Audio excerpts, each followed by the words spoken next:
Hi, let's talk about infection control. This has been a pretty hot topic lately. We're just going to go over some very basic things about infection control, and then hopefully when we're together we can talk about it a little bit more deeply.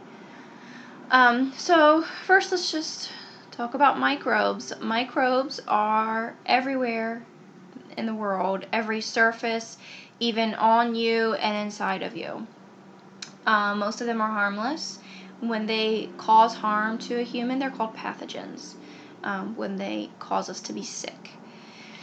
Some examples of microbes are bacteria. Bacteria are cells which are alive. And like I said, most of them are not harmless. A lot of them are just on your skin, and they're actually protecting you, but because they're part of your normal flora. So they're keeping pathogens from being on you or being inside of you. So you need them.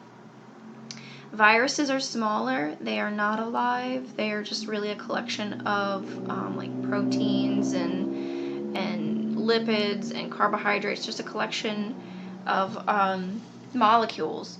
So they have no ability to do anything unless they are attached to a host. Once they're inside of a host, like a human being, they can replicate inside of that person's cells and do a lot of damage. Big thing to know about bacteria and viruses is that we have antibiotics which can combat a lot of bacteria. We do not have anything really like that for viruses. We have antivirals which can hopefully prevent some of the reproduction, but we don't have anything that can really kill a virus once it's inside of us. Fungi, some examples of that would be like a yeast infection or maybe athlete's foot. Those are funguses. Parasites, so an example of that might be like a tapeworm that is attached to a host and feeds off of you. And protozoa are smaller than a lot of parasites, but they're still like a parasite. They're like an amoeba that attaches to a host and feeds off of it. So an example of that could be like malaria. Eventually, the sickness that we get from the protozoa feeding off of us would cause us to have malaria. Communicable disease means that it is a disease that can spread between humans. So obviously there are a lot of diseases that are not communicable. For example, Parkinson's disease, you can't catch that from anybody. So communicable disease would be something that spreads. It can spread from one person to another. So sometimes people come to the hospital and they catch something while they're there, and it wasn't the reason that they came in. So example, you came in for a broken leg, you ended up getting MRSA while you were there. That is a hospital-acquired infection. So that is a pretty serious thing that's tracked by every facility. Because we don't want people coming in for one thing and then leaving with another. There's different modes of transmission for any disease that's communicable. So direct would be like me touching you and spreading that directly. Indirect might be, I drank from a straw and then you drank after me. So it spread that way from the straw, not necessarily us touching each other. Airborne is the scariest form of transmission. That means something can float around in the air for a while, and then I would come in and inhale it, and that would be the mode of transmission. Droplet is also through the air, but it only has a limited range. So it might be I sneeze, it goes 5 feet, and then it falls. And then vector-borne is a disease that spreads through something else, like a tick or a rat, or a mosquito, for example. There's a lot of diseases that can spread that way, like the Zika virus, malaria, rabies sometimes. So some are spread through vectors. We have a lot of different forms of protection. I've said before that the most important barrier that we have is our skin. Intact skin is our main form of prevention of disease. But we can also have other ways that are natural. So, digestive fluids in your digestive system, the hydrochloric acid in your stomach will kill just about anything. We have tears that protect our eyes. We have mucus in our nose that protects us, hairs that protect us. We also have alternate forms of protection like vaccination that is not natural.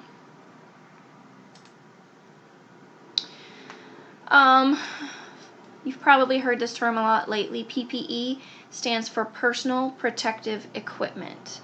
This is a way that we can protect ourselves when we know that we're in a situation where there is a communicable disease. Always the best way of protection is going to be hand washing. That is the best thing and the easiest thing that you can do to protect yourself. So there's a whole video on the correct way to wash your hands and how definitely you should be washing your hands when you're around communicable diseases. Medical asepsis is also just called clean technique. It means that we are washing our hands before and after we touch anybody or anything in healthcare, or using hand sanitizer, but preferably washing hands if possible. Surgical asepsis is not something that we learn in this class because it has to do with sterile technique, and that's outside the scope of practice for a CNA. Barrier methods would be to wear gloves. You should wear gloves anytime you think you're going to come into contact with any type of body fluid. So we wear gloves a lot in healthcare. And gloves only work as well as the person putting them on. So if you're not putting them on correctly or not taking them off correctly, you're really not doing any good. So it's important for you to watch that video, on PPE. Sometimes people are put on isolation if they have a communicable disease, and we have 3 types. So we have contact precautions. So somebody maybe that has C. diff would be on contact precautions, for example. And if somebody's on contact precautions, we need to wear a gown and glove anytime we're in that person's environment, and definitely if we're touching them. So again, very, very important that you learn the correct way to apply PPE and the correct way to take it off. They might be on droplet precautions if they have some type of disease that spreads through droplets, like influenza, for example, which is the flu. In that case, we would need to wear a gown, mask, and gloves. And the type of mask that we would wear is a surgical mask. So in the picture there, hopefully you can see that surgical mask. Airborne precautions is a little bit more serious. So somebody that might be on airborne precautions is somebody that has COVID-19 or tuberculosis. They need to be in a negative pressure room, which is basically removing the air from the room. The door has to be closed at all times, and you need to wear a gown, mask, and gloves. And the type of mask that you have to wear in those rooms is an N95 that you have to be fitted for. So N95 removes 95% of the particles in the air. So the risk of transmission is much, much lower when you're wearing that mask. And then if that person leaves the room for any reason, like if you have somebody that needs to go to x-ray or surgery or something like that, then that person would have to wear the PPE to protect everyone around them from getting that disease from them.